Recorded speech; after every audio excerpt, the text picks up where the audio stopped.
أعوذ بالله من الشيطان الرجيم بسم الله الرحمن الرحيم قال رب اشرح لي صدري ويسر لي أمري واحلل عقدة من لساني يفقهوا قولي السلام عليكم ورحمة الله وبركاته। এই কোরআন মতে বাংলাদেশি মুসলমানদের উপর হিন্দুরা রাজত্ব করবে কেমনে? কোরআনে 3 নম্বর সূরা আল ইমরান এর 103 নম্বর আয়াতে আল্লাহ বলেন ওয়াতাসিমু বিহাবলিল্লাহি জামিআন ওয়া লা তাফাররাকু, তোমরা সবাই মিলে আল্লাহ তাআলার এই কোরআনকে মজবুতভাবে আঁকড়ে ধরো আর বিভিন্ন পার্টিতে বিভক্ত হয়ে যেও না। তো এই আয়াতের দৃষ্টিতে আমরা দেখতে পাচ্ছি বাংলাদেশের মুসলমানদের মুখে শুধু দাবি হচ্ছে তারা ঐক্যবদ্ধ, মূলত তারা শত শত ফিরকা এবং পার্টিতে বিভক্ত হয়ে গেছে।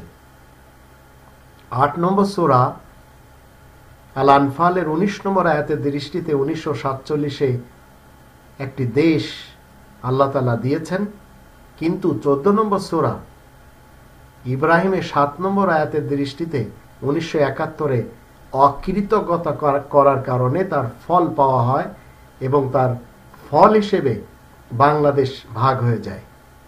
1971 থেকে হিন্দুদের উপর নির্যাতন হতে দেখা গেছে, আজ পর্যন্ত চলছে।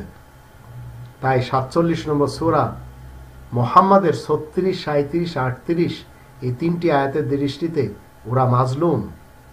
তাই ধীরে ধীরে 3 নম্বর সূরা আলে ইমরান এর 103 নম্বর আয়াতের দৃষ্টিতে যদি সব মুসলমান তারা কোরআনের এই রজ্জুকে মজবুতভাবে আঁকড়ে না ধরে, তাহলে 68 নম্বর সূরা কলম এর 44 এবং 45 এই দুটি আয়াতের দৃষ্টিতে আল্লাহ বলেন ফাযারনি ওয়া মা ইউকাযিবু বিহাযাল হাদীস সানাস্তাদরিজুহুম মিন হাইথু লা ইয়ালামুন ওয়া উমলি লাহুম ইন্না কাইদি মাতিন।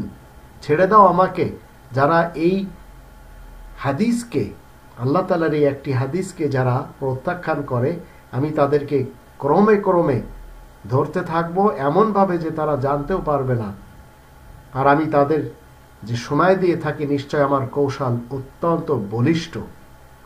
এরপরে যদি আমরা দেখি এই কোরআনের 47 নম্বর সূরা মুহাম্মাদের 36 থেকে 38 এই আয়াতগুলিতে আল্লাহ বলেন ইন্নামাল হায়াতুদ দুনিয়া লাইবুন ওয়া লাহবুন ওয়া ইন তুমিনু ওয়া তাত্তাকু ইউতিকুম উজুরাকুম ওয়া লা ইয়াসআলুকুম আমওয়ালাকুম ইয়াসআলকুমুহা ফায়াহফিকু তাবখালু ওয়া ইখরিজ আদগানাকুম হা আনতুম হাউলাই তুদাউনা লিতুনফিকু ফি সাবিলিল্লাহি ফামিনকুম মান ইয়াবখাল ওয়া মান ইয়াবখাল ফাইন্নামা ইয়াবখালু আন নাফসি ওয়াল্লাহুল গনিয়্যু ওয়া আনতুমুল ফুকারা ওয়া ইন তাতাওয়াল্লাউ ইয়াস্তাবদিল কওমান গায়রাকুম সুম্মা লা ইয়াকুনু আমসালাকুম।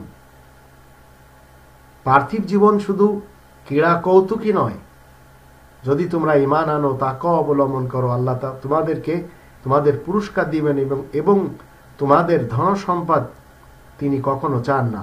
তোমাদের নিকট থেকে তিনি যদি তা চাইতেন তাহলে তোমাদের উপর চাপ দিলে তোমরা অবশ্যই কার্পণ্য করতে এবং তখনও তিনি তোমাদের বিদ্বেষ ভাব প্রকাশ করে দিবেন। দেখো তোমরাই তো তারাই যাদেরকে আল্লাহ তাআলার পথে ব্যয় করতে বলা হয়েছে, অথচ তোমাদের অনেকেই কৃপণতা করে। যারা কার্পণ্য করে তারা তো কার্পণ্য করে নিজেদের জন্যই। আল্লাহ অভাবমুক্ত এবং তোমরা সবাই ফকির, মিসকিন। যদি তোমরা এই কোরআন থেকে মুখ ফিরিয়ে নাও,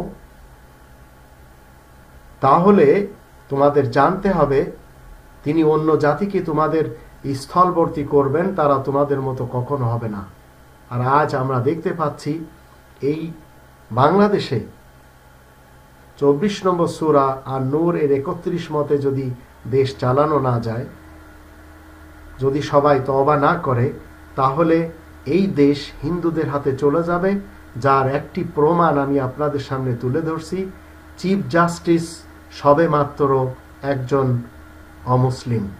এভাবে জেলা প্রশাসকদের যদি দেখেন, অনেক জেলা প্রশাসক অমুসলিম, অনেক থানার ওসি অমুসলিম, শিক্ষাঙ্গন তাদের হাতে চলে গেছে, শিক্ষা মন্ত্রণালয় তাদের হাতে চলে গেছে। এভাবে এক এক করে এরা একদিন এই দেশের মসজিদগুলি ভেঙে মন্দিরে পরিবর্তন করবে, যার জন্য আমেরিকা থেকে ইসকন এসেছে এই দেশে। তো কোরআন মতে বাংলাদেশি মুসলমানদের উপর হিন্দুদের রাজত্ব চলবে কেউ ঠেকাতে পারবে না। ঠেকানোর জন্য একমাত্র অতুবু ইলাল্লাহি জামিআন আইয়ুহাল মুমিনুনা লাআল্লাকুম তুফলিহুন, এই কোরআনের দিকে ফেরত আসতে হবে। তাই বাংলাদেশি সেবা পার্টি সবাইকে বলে, আপনারা সবাই এই কোরআনের দিকে ফেরত আসুন, দেশ আবার আল্লাহ তাআলা আপনাদেরকে দিয়ে দিবেন। তা যদি না হয় তাহলে অচিরেই মুসলমান যতই এদেশে থাকুক না কেন, হিন্দুরা এদের উপরে রাজত্ব করবে। কারণ হিন্দুরা নির্যাতিত হয়েছে, আর যারা মাজলুম হয় সেই মাজলুম তাদেরকে একসময় জালেম যারা, তাদের স্থানে আল্লাহ তাআলা বসান, যার প্রমাণে আজ আমরা দেখতে পাচ্ছি এই দেশের অবস্থা। আর এই দেশ সবচেয়ে বেশি ক্ষতি করেছে 3 লক্ষ মসজিদ থেকে 3 লক্ষ বিভিন্ন মতবাদধারী ইমামের কারণে সবচেয়ে বেশি ক্ষতি হয়েছে। এই ইমামেরা সত্য কথা বলা একেবারে বন্ধ করে দিয়েছে।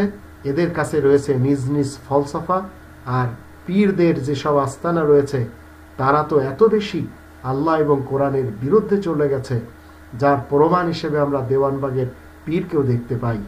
এখন দরবারি মৌলবী যারা, তারা সবচেয়ে বেশি ক্ষতি করেছে এই দেশে। আর তার জন্য আমরা দেখতে পাই এক শ্রেণীর দরবারি মোল্লারা গণজাগরণ মঞ্চে যে তাদের সাথে সম্পৃক্ততার ঘোষণা করে।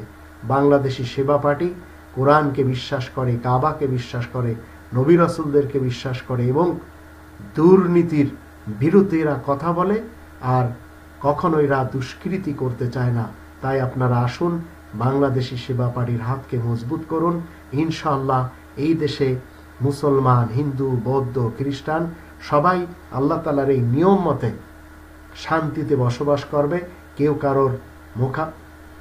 কারোর মুখোমুখি হবে না, আর কখনো কেউ একজন আরেকজনের ইবাদতখানা ভাঙবে না, চুরমার করবে না, কোরআন জ্বালাবে না, অবিচার হবে না, দুষ্কৃতি হবে না, দুর্নীতি হবে না। যদি আপনারা মনে করেন বাংলাদেশি সেবা পার্টিকে আপনারা পছন্দ করতে পারেন।